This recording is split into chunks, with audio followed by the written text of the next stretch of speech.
Welcome to OTT junction super singer season 11. இந்த super singer season 11 பொறுத்தவரைய இதுவரைய, அதாவது போன வாரம் முதல் எபிசோட்ல 4 சிங்கர்ஸ், ரெண்டாவது எபிசோட்ல 7, 11, அதுக்கப்புறம் சாட்டர்டே எபிசோடுல பார்த்தோம்னா 6, மொத்தம் 17 சிங்கர்ஸ் இதுவரை இன்ட்ரோடக்ஷன் ரவுண்ட்ல பாடிட்டாங்க. மொத்தம் 24 சிங்கர்ஸ், 24 டாப் 24, ஒவ்வொரு டீமுக்கும் 6 சிங்கர்ஸ். இந்த டாப் 24ல இருந்து இவங்க வந்து டாப் 20, அதுக்கப்புறம் டாப் 10, அப்படி டாப் 5ன்னு போய் ஃபைனல் வரப்போகுது. இது ஒரு 6 மாசத்துக்கு மேல நடக்கும். ஒரு 6 மாசத்துல இருந்து 8 மாசம் வரைய இந்த சீசன் ஒரு மிகப்பெரிய சீசனா இருக்கும். இது ஆரம்பமே ரொம்ப அமர்க்கலமா இருக்கு. ஏன்னா மிஷ்கின் ஒரு சூப்பர் ஜட்ஜா இருக்காரு. அதுக்கப்புறம் அனுரா ஸ்ரீராம், உன்னிகிருஷ்ணன், தமன், இவங்களுக்குள்ள நடக்கக்கூடிய அந்த கான்வர்சேஷன்ஸ்லாம் ரொம்ப இன்ட்ரெஸ்டா இருக்கு. சித்ராமா வேற வந்துட்டாங்க, எல்லாத்துக்கும் மேல இவங்களெல்லாம் தூக்கி சாப்பிடுற மாதிரி. ஸோ முதல்ல வந்து ஹிருதய் அப்படிங்கிற சிங்கர் சண்டே எபிசோட்ல முதல்ல ஹிருதய் பாடினாரு. அவங்க ஸ்ரீனிஷாவோட பாடினாரு. அவர் உலகநாயகன் கமலஹாசனோட அன்பே சிவம் படத்துல இருந்து பூவாசம் அந்த பாட்டு பாடினாரு. இந்த பூவாசம் சாங் ரொம்ப மெலோடியஸான சாங். வித்யாசாகர் மியூசிக்ல வைரமுத்து வரிகள், அருமையா மது பாலகிருஷ்ணன்லாம் சூப்பரா பாடியிருப்பாரு. இவர் வந்து சென்னை தமிழ் டீமுக்கு செலக்ட் செய்யப்பட்டார். ரொம்ப நல்லா பாடுறாரு. இவருக்கு நல்ல எதிர்காலம் இருக்குன்னு மிஷ்கின் சொன்னார். எஸ்பிபி சாரோட நினைவா சில விஷயங்கள் போட்டு காமிச்சாங்க. அது ரொம்ப நெகிழ்வா இருந்தது. கிரீஷ்மா அவங்க தான் அடுத்தாப்புல பண்ணாங்க. கிரீஷ்மா வந்து சத்யபிரகாஷ் இன்னைக்கு மிகப்பெரிய பிளேபேக் சிங்கரா இருக்காரு. சூப்பர் சிங்கர்ல ரன்னரப்பா வந்தாரு. அவரும் கிரீஷ்மாவும் சேர்ந்து பண்ணாங்க. அதுவும் என் வீட்டு தோட்டத்தில் ஜென்டில்மேன் படம், தமிழ் சினிமாவுடைய ஒரு ரோஜாக்கு அப்புறம் ரஹ்மானுடைய 2வது படம். இதெல்லாம் வந்து மறக்க முடியாத காலகட்டம். ஸோ இது வந்து ஒரு டேர்னிங் பாயிண்ட் அமைஞ்சுது. அந்த பாட்டெல்லாம் பெரிய ஹிட் ஆச்சு. அந்த பாட்டை கிரீஷ்மா ரொம்ப நல்லா பாடுறாங்க. அவங்க வாய்ஸ் நல்லா இருக்கு. கிரீஷ்மா வந்து எங்கும் தமிழ் அப்படிங்கிற டீம், நம்முடைய உன்னிகிருஷ்ணன் சார் டீமுக்கு தான் அவங்க போனாங்க. வாய்ஸ் நல்லா இருக்கு. அவங்களுடைய நிறைய ரொம்ப டெப்தா பாடுறாங்கன்னு எல்லா ஜட்ஜஸுமே பாராட்டுற லெவலுக்கு கிரீஷ்மாவுடைய வாய்ஸ் சிறப்பா இருக்கு. அடுத்தடுத்த ரவுண்ட்ல பார்ப்போம். இந்த எபிசோட்லயே மிக முக்கியமா பார்க்க வேண்டியது எஸ்பிபி சாரோட மூமெண்ட்ஸ் தான். அதுல வந்து ஹிருத்திக், ஏற்கனவே சூப்பர் சிங்கர் ஜூனியர்ல டைட்டில் வின்னரான ஹிருத்திக், அதுக்கப்புறம் ஆனந்த் ரவீந்திராக்ஷன் சூப்பர் சிங்கர் 5, அடுத்து வந்து பார்த்திபன்கிற நாதஸ்வர கலைஞர். இந்த நாதஸ்வர கலைஞர் எவ்வளவு திறமையானவரா இருக்காருன்னா, அவர் வந்து கண்ணாளனை சாங்க வந்து நாதஸ்வரத்துல வாசிச்சாரு. அப்படியே எல்லாம் கண் கலங்கிட்டாங்க. கண்ணில் தண்ணி வர்ற அளவுக்கு சூப்பரா வாசிக்கிறாரு. அப்படியே ஹார்ட்டை டச் பண்ணுது. நமக்கே அப்படி இருக்கு. இது வந்து சும்மா மிகைப்படுத்தல் இல்லை. நான் கேட்கிறப்பவே எனக்கே அது என்னமோ பண்ணுது, ஒரு ஹாண்டிங்கா இருக்கு. அவர் வந்து எஸ்பிபி சாரோட பாட்டோட வாசிச்சாரு. அப்படியே கேட்க நமக்கே ஒரு மாதிரி எமோஷனலா இருக்கு. இவருக்கு தேசிய விருது கிடைக்கும்னு சொன்னாங்க. நிச்சயமாக இவருக்கு நிறைய விருதுகள் கிடைக்கும். அந்த நாதஸ்வரத்துக்குன்னு ஒரு பவர் இருக்கு. அப்பதான் நினைச்சுக்கிட்டேன், நம்மெல்லாம் வி ஆர் பிளஸ்டு. தில்லான மோனம்பால் படம்லாம் நம்ம பார்த்துருக்கோம். இப்போ உள்ள 2K கிட்ஸ் நிறைய பேர் பார்த்துருப்பாங்களான்னு தெரியல. அதெல்லாம் அவசியம் பாருங்க. அதெல்லாம் எவ்வளவு அருமையான படம். கேவி மகாதேவனோட மியூசிக், அதுல வரக்கூடிய பாடல்கள், அதுல நாதஸ்வரத்தோட மதுரை பொன்னுசாமி அவங்கெல்லாம் வாசிச்சது எவ்வளவு சூப்பர்பா இருக்கும். சேதுராமன் பொன்னுசாமி, அதெல்லாம் கேளுங்க. நம்முடைய ஒரு தமிழ் ஒரு இன்ஸ்ட்ருமெண்ட் அது. பூமணி அப்படிங்கிற கானா பாடகர், இவர் வந்து ஒரு கானா பாட்டு பாடினாரு. மிஷ்கின் வந்து கானா பாட்டோட ஹிஸ்டரி, அவர் படத்துல வாழை மீனுக்கும் வஞ்சிர மீனுக்கும் அந்த பாட்டு வந்த ஹிஸ்டரி, அந்த மஞ்சள் ட்ரெஸ் போட்டது, இது எல்லாத்த பத்தியுமே சொல்லி எல்லா ஜட்ஜஸுமே கீழே வந்துட்டாங்க. ஏன்னா கானா பாடகர் அப்படிங்கிறது வந்து ஒரு வலியை மறக்கிறதுக்காக, ஒரு பெயினை மறக்கிறதுக்காக பாடக்கூடிய பாட்டு. சென்னை மக்களுடைய, பூர்வகுடி மக்களுடைய பாட்டு.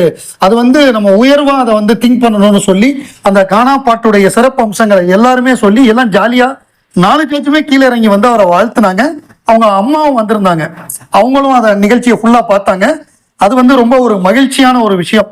ஏன்னா ஒரே ஸ்டைலான பாட்டு நம்ம கேட்டுக்கிட்டு இருக்க முடியாது. ஒரு மியூசிக்ங்கிறது வந்து பலதரப்பட்ட பாடல்கள் இருக்கணும். ஒரே மாதிரி இருந்தா போர் அடிச்சிடும். ஸோ இது வந்து எல்லா விதமான பாடல்களும் இருந்தா தான் அந்த நிகழ்ச்சி சூப்பரா இருக்கும். அதுல கானாவும் ஒரு ரகம் பிரமாதமா பாடுறாரு பூமணி. அடுத்ததா பூஜா வெங்கட், ரொம்ப பாப்புலரா இருக்கக்கூடிய பூஜா வெங்கட் அண்ட் பிரதீப்னு ஒரு சிங்கர் வந்தாரு. பிரதீப் வந்து என்ன பாடினாருன்னா, அந்த மதுரைக்கு போகாதடி அந்த பாட்டு பயங்கர ஹிட்டான பாட்டு. அந்த பாடலை பாடினாரு. இவங்க 2 பேருமே பிரமாதமா பாடினாங்க. அவரோட வாய்ஸ் சூப்பர்பா இருக்கு, எல்லாம் நல்லா இருக்குன்னு சொன்னதுக்கு அப்புறம் அதுக்கப்புறம் திருப்பி அந்த மஞ்சள் ட்ரெஸ்ல தான் 2 பேரும் வந்திருந்தாங்க. அந்த மஞ்சள் ட்ரெஸ்ஸை பத்தி, எதனால உங்க படங்கள்ல மஞ்சள் ட்ரெஸ்ன உடனே அந்த பாட்டு ஹிட் ஆனதுனால அடுத்தடுத்து வர்ற ப்ரொடியூசர் வந்து அந்த மாதிரியே கேட்கறாங்க. வேற வழி இல்லாமல் நான் அதை வந்து போட வேண்டியதா போச்சு. வரிசை ஹிட் ஆயிடுச்சு. இங்க வந்து சினிமாங்கிறது சென்டிமெண்ட் உலகம். எது ஜெயிக்குதோ அதை தொடர்ந்து ஃபாலோ பண்ணுவாங்கிறத ரொம்ப அழகா நம்ம மிஷ்கின் சார் வந்து சொன்னாரு. அதுதான் உண்மை. ஏன்னா ஹிட்டாரதை ஃபாலோ பண்றதானே சினிமா பாணி, ஒரு அதான சென்டிமெண்ட்ங்கிறது. அப்புறம் அவர் கொங்கு தமிழ் டீமுக்கு அவர் போனாரு. முதல்ல மிஷ்கினுக்கு மா கா பா அப்படின்னு சொல்லி கொடுக்கணும். அவர் வந்து மா பா காங்கிறாரு. ஸோ அடுத்தாப்புல விக்னேஷ் கபாலி அப்படிங்கிற சிங்கர் வந்து ஸ்ரீஷா வந்து ஜூனியர்ல இருந்தே இருக்காங்க, நான் ரொம்ப நாளா தெரியும். ஸோ அவங்க பாடுறாங்க, 2 பேரும் சேர்ந்து பாடின பாட்டு எகிரி குதித்தேன், அந்த பாய்ஸ் படத்துல இருந்து வர்ற பாட்டு ஆலே ஆலே. ரொம்ப நல்லா பாடுறாரு, வாய்ஸ் நல்லா இருக்கு, ஸ்டைலிஷா இருக்காரு, பர்ஃபார்ம் பண்ணிக்கிட்டே பாடுறாரு. ஸ்ரீஷா கேட்கவே வேண்டாம், அவங்க இளையராஜா சாரோட கான்சர்ட்லேயே பாடுறாங்கன்னா சாதாரணம் கிடையாது. இளையராஜா சார்லாம் வந்து ஒரு தப்பா இருந்தா கூட திருப்பி அனுப்பிச்சு விட்டுருவாரு. அந்த மாதிரியான ஒரு ஸ்ட்ரிக்ட் மாஸ்டர். அவர்கிட்டயே பாடுறாங்கன்னா அப்புறம் கேட்கணுமா? சூப்பரா இருந்தது 2 பேரோட பர்ஃபார்மன்ஸ். அவர் வந்து நம்முடைய மிஷ்கினுடைய டெல்டா தமிழ் டீமுக்கு போனாரு. ஆதித்யன் அவர் வந்து ஹரிப்பிரியாவோட பாடினாரு. ஹரிப்பிரியா ஏஆர் ரஹ்மானுக்கே பாடியிருக்காங்க. ஜூனியரா வந்தவங்க, சூப்பர் சிங்கர் ஜூனியர் சீசன் 4ல ஃபைனலிஸ்டா வந்தவங்க. அதுக்கப்புறம் ஏராளமான சினிமா பாடல்கள்லாம் பாடி இன்னைக்கு பெரிய பிளேபேக் சிங்கர் ஆயிட்டாங்க. நிறைய கான்சர்ட், ஹாரிஸ் ஜெயராஜ், ஏஆர் ரஹ்மான், பெரிய பெரிய மியூசிக் டைரக்டரோட கான்சர்ட்டுக்கு போறாங்க. ஏஆர் ரஹ்மானுக்கு பாடல்கள் பாடியிருக்காங்க, தெலுங்குல வேற பாடியிருக்காங்க, தமிழ்ல தவிர. ஸோ அவங்களோட ஆதித்யன் அப்படிங்கிற சிங்கர் வந்து பாடினாரு.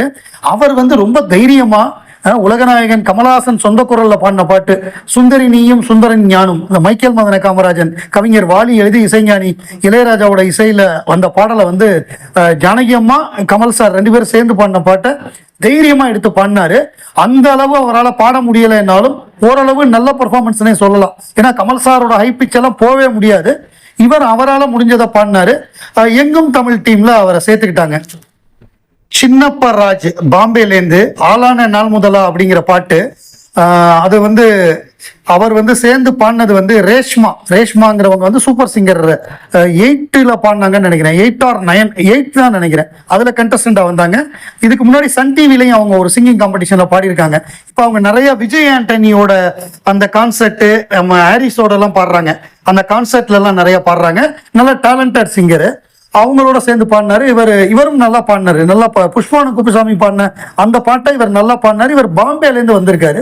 ஸோ இவர் கடைசியா வேற எதுலையுமே இடம் இல்லை. அவருக்கு இடம் இருந்தது வந்து எங்கும் தமிழ் டீம் தான். ஸோ அவரை செலக்ட் பண்ணிட்டாங்க. ஸோ 24 கண்டஸ்டன்ட், ஒவ்வொரு டீமுக்கும் 6 கண்டஸ்டன்ட். அடுத்த வாரத்திலேருந்து எலிமினேஷன்லாம் இருக்கும். போட்டி ஆரம்பம் அடுத்த வாரத்திலேருந்து. இன்ட்ரோடக்ஷன் இந்த வாரத்தோட முடிஞ்சது.